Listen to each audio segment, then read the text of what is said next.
আসসালামু আলাইকুম, স্বাগতম সংবাদে। শুরুতেই জানিয়ে দিব সংবাদ শিরোনাম, তারপর বিস্তারিত। যুদ্ধবিরতি ভাঙল আমেরিকা, দক্ষিণ ইরানে হামলা, পাল্টা আঘাতের হুঁশিয়ারি তেহরানে। যুদ্ধবিরতি ছিল কিন্তু শান্তি ছিল না, আর সেই চাপা আগুন এবার আবার জ্বলে উঠল। দক্ষিণ ইরানে সরাসরি হামলা চালিয়েছে যুক্তরাষ্ট্র।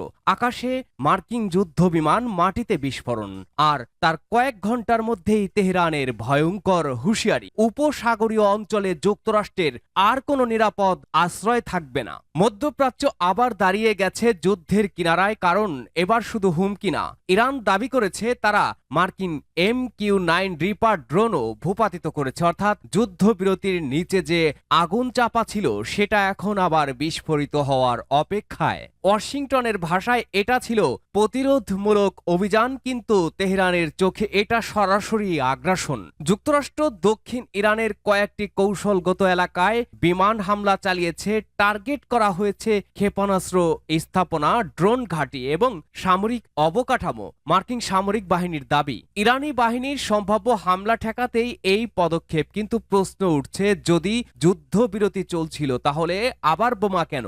বিশ্লেষকরা বলছেন এটা শুধু সামরিক হামলা না, এটা চাপ সৃষ্টি, এটা শক্তির প্রদর্শন, এটা তেহরানকে হাঁটু গেড়ে বসানোর চেষ্টা।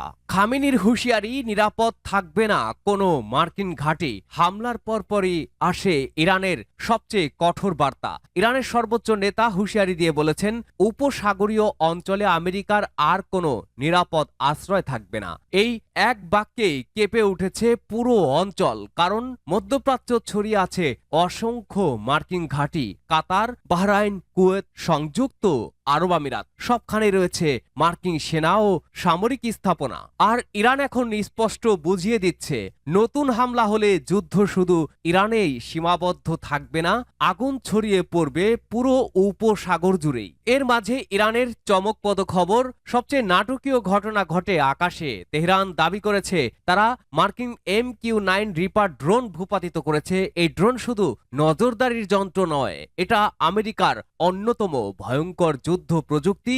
আফগানিস্তান, ইরাক, সিরিয়া অসংখ্য গোপন অভিযানে ব্যবহার হয়েছে এই রিপার ড্রোন। আর এখন যদি সত্যি ইরান সেটাকে গুলি করে নামিয়ে থাকে, তাহলে সেটা শুধু সামরিক ঘটনা না, এটা সরাসরি বার্তা আমরা এখনো দাঁড়িয়ে আছি। এদিকে নতুন ঘোষণা, ইরান থামছে না, ড্রোন ও ক্ষেপণাস্ত্র কর্মসূচি চলবেই। ইরানের পররাষ্ট্র মন্ত্রণালয়ের মুখপাত্র ইসমাইল বাঘাই স্পষ্ট জানিয়ে দিয়েছেন, ইরান তাদের ড্রোন ও ক্ষেপণাস্ত্র কর্মসূচি বন্ধ করবে না, কোনো চাপেই না, কোনো নিষেধাজ্ঞাতেও না।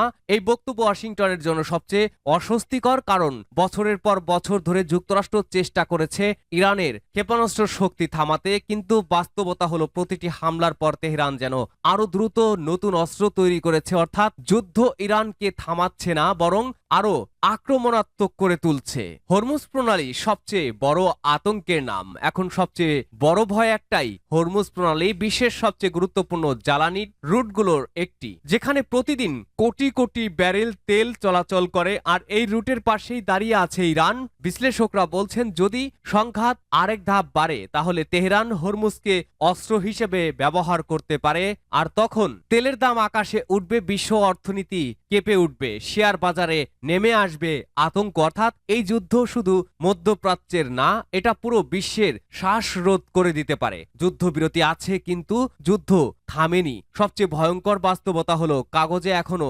যুদ্ধবিরতি চলছে, কিন্তু বাস্তবে দুই পক্ষই নতুন সংঘাতের প্রস্তুতিও নিচ্ছে। ওয়াশিংটন বলছে তারা আত্মরক্ষা করছে, তেহরান বলছে তারা প্রতিরোধ করছে, কিন্তু সাধারণ মানুষ তারা শুধু আতঙ্কে বেঁচে আছে, কারণ মধ্যপ্রাচ্যের মানুষ খুব ভালো করেই জানে, একটি ভুল সিদ্ধান্ত, একটি ক্ষেপণাস্ত্র, একটি পাল্টা হামলাই যথেষ্ট পুরো অঞ্চলকে আগুনে জ্বালিয়ে দিতে। আজ মধ্যপ্রাচ্যে আবারও সেই পুরনো প্রশ্ন ফিরে এসেছে, যুদ্ধ কি সত্যি থেমেছিল, নাকি এটা ছিল শুধু বড় বিস্ফোরণের আগের নীরবতা? আমেরিকা আবারও হামলা চালিয়েছে, ইরান আবার হুঁশিয়ারি দিয়েছে, আর পুরো পৃথিবী এখন তাকিয়ে আছে হরমুজ প্রণালীর দিকে, কারণ যদি এই সংঘাত আবারও এক ধাপ বাড়ে, তাহলে শুধু ইরান বা আমেরিকা না, আগুনে পুরো পৃথিবী জ্বলে পুড়ে ছারখার হয়ে যাবে।